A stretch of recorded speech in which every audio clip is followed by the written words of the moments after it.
Un grand bravo au RSB Berkane qui est officiellement champion d'Afrique. Salam à tous et je suis très heureux de vous retrouver pour une nouvelle vidéo. Et vous l'avez compris, aujourd'hui on se retrouve pour effectuer un débrief de cette finale retour entre le RSB Berkane et cette équipe de Simba. Score final à 1-1, sauf qu'au match aller, Berkane s'était imposé 2-0. Donc, lorsque vous faites le cumul, ça donne au total 3-1 en faveur de cette équipe de Berkane. Et autant vous dire qu'aujourd'hui, je suis très fier de ce trophée qui a été décroché par les Berkani parce qu'ils se sont battus dans ce match, parce que ça n'a pas du tout été évident. Et justement, on va revenir sur les points positifs et les points négatifs durant l'ensemble de cette rencontre. Mais dans l'ensemble, quand même, quand on voit le parcours livré par cette équipe-là, elle mérite largement ce trophée qu'elle a remporté. C'est une équipe qui a également remporté le championnat du Maroc, la Botola Pro. Voilà, c'est une équipe qui a d'ailleurs vraiment perdu très peu de matchs cette saison en Botola pour au final décrocher le trophée.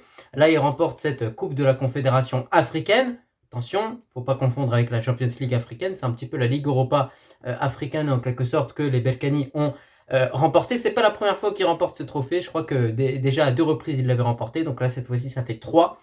Et c'est là où on voit que ça devient très intéressant parce que derrière, il y aura également une finale contre le champion de la Champions League africaine. Donc là, ce sera la Super Coupe d'Afrique qui se jouera entre soit Berkane ou bien Mamelodi Sundowns, je crois bien, et Pyramids. Donc on verra ce que ça va donner. Mais quoi qu'il en soit, je suis très fier de cette équipe parce que moi-même, il y a quelques mois, je me suis rendu dans cette académie du RSB Berkane et lorsque j'ai vu dans quelles conditions aujourd'hui ces joueurs-là travaillent avec un grand professionnalisme, je me suis dit que c'était sûr que cette équipe-là pouvait aller chercher cette Coupe de la Confédération africaine. Et c'était vraiment en mars. Voilà, il n'y avait encore rien de fait, il y avait une demi-finale disputée, Berkane devait encore s'imposer, tout s'est accéléré d'un coup et là on les retrouve d'un coup en finale.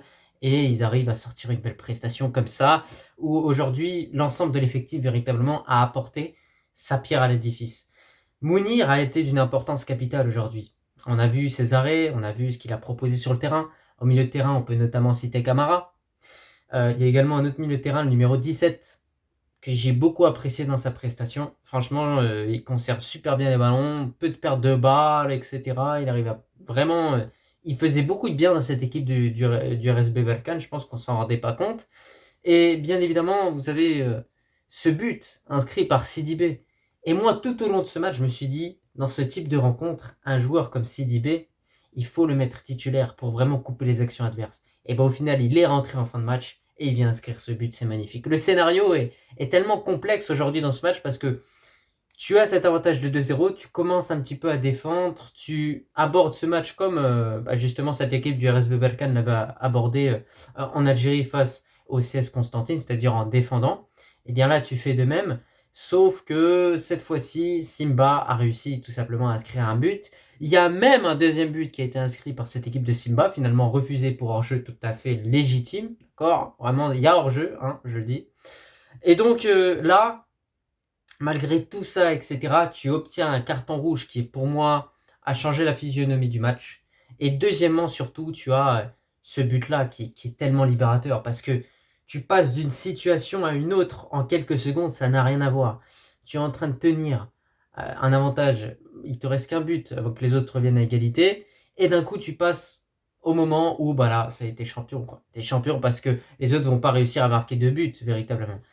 Donc c'était un match mais très compliqué aujourd'hui, avec beaucoup d'humidité, après la chaleur, l'humidité, les conditions, j'ai envie de vous dire que c'est pour les deux équipes, donc ce n'est pas une excuse. Mais cependant, c'était pas évident aussi parce qu'il y avait des absences. Manaout, le latéral droit, qui n'était pas là. Et à sa place, on avait Assal, qui a largement fait le travail aujourd'hui. Dayo aussi, en défense en centrale, on a pu le voir. Il y a eu Taïf aussi. Franchement, ces joueurs-là se sont battus aujourd'hui. De la première minute jusqu'à la dernière minute. Et je le dis, je vais le répéter beaucoup de fois dans cette vidéo, mais il y a un grand travail qui a été effectué dans ce club-là déjà depuis plusieurs années. Sachant qu'il faut prendre en compte également qu'au niveau de ce match, au niveau de cette finale aujourd'hui qui s'est déroulée à Zanzibar, on avait la présence de Walid Regragui et la présence du président de la Fédération royale marocaine de football. Si ça, c'est pas magnifique pour accompagner un tel succès, je sais pas ce que c'est. Mais bref, quoi qu'il en soit, On s'attendait à un match difficile contre cette équipe de Simba parce qu'en face, il y avait une équipe véritablement qui mettait un impact très très fort. Alors, on voyait que dès que les Berkane arrivaient à enchaîner 3 passes, ça venait au milieu de terrain pour couper. Et une fois que Berkane a encaissé le premier but, Berkane a compris qu'il fallait jouer de cette façon. Et là, ça a changé les choses. Berkane a eu des situations. Et même cette équipe de Berkane aujourd'hui, je trouve qu'elle n'a pas été totalement efficace à 100% sur les situations en phase de surface de réparation où parfois il y a eu des déchets techniques, des pertes de balles. Mais le problème, c'est que lorsque tu fais un déchet technique, lorsque tu ne donnes pas une galette ou un caviar à ton coéquipier, bah après tu te retrouves à devoir courir encore une fois derrière le ballon pour le récupérer de nouveau. Et c'est ça qui a beaucoup épuisé les joueurs de Berkane. On a même l'attaquant Lamliwi qui a tout donné sur le terrain, qui sort avec l'épaule, qui a mal à l'épaule, quoi. Et franchement, moi, quand j'ai vu qu'il y a eu le premier but qui a été inscrit, je le sentais très mal le match. Je le sentais très très mal. Puis au final, voilà, hein, il s'est passé ce qui s'est passé. Ils ont eu des occasions de fou aussi. Il y a une occasion qu'ils ont juste devant le but. Il y a Berkane aussi qui avait une occasion d'égaliser juste avant la mi-temps. Franchement, c'était un match avec une très forte intensité. Pour un match en Afrique, j'ai vu rarement des matchs de Coupe de la Confédération africaine ou des matchs de Champions League africaine avec une telle intensité. Ça montre aussi que le niveau est en train d'évoluer, donc c'est aussi positif. Puis, bien évidemment, je vous parle de tout ça, mais on n'oublie pas également toutes les actions antisportives qui ont été effectuées par certains supporters de Simba, voire peut-être ce club même de Simba. Voilà, il y a eu l'histoire de l'entrée du bus qui a été retardée, il y a l'aéroport. Je peux vous citer quoi d'autre? Apparemment, certains journalistes marocains auraient été agressés. Et ben malgré ça, vous pouvez faire tout ce que vous voulez. Aujourd'hui, on a vu surtout une équipe talentueuse qui a montré qu'elle était un cran au-dessus, même si c'était un match très serré. Mais voilà, le match aller avait aussi toute son importance, parce que dans ce match aller, il y a eu des erreurs d'arbitrage, il y a eu des choses qu'on n'a pas compris, certaines décisions, qui auraient mené à un 3-0 logiquement pour cette équipe du RS Berkane. Et là, ce n'est pas du tout le même match auquel on aurait assisté s'il y aurait eu 3-0. Mais quoi qu'il en soit, ce qui compte, j'ai envie de vous dire, c'est le trophée.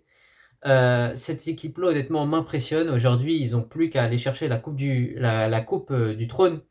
Inch'Allah, s'ils veulent vraiment tout gagner, voilà, tout gagner sur la scène continentale et la scène nationale, parce qu'ils ont décroché la Botola Pro. Là, il y a la coupe du trône qui va arriver.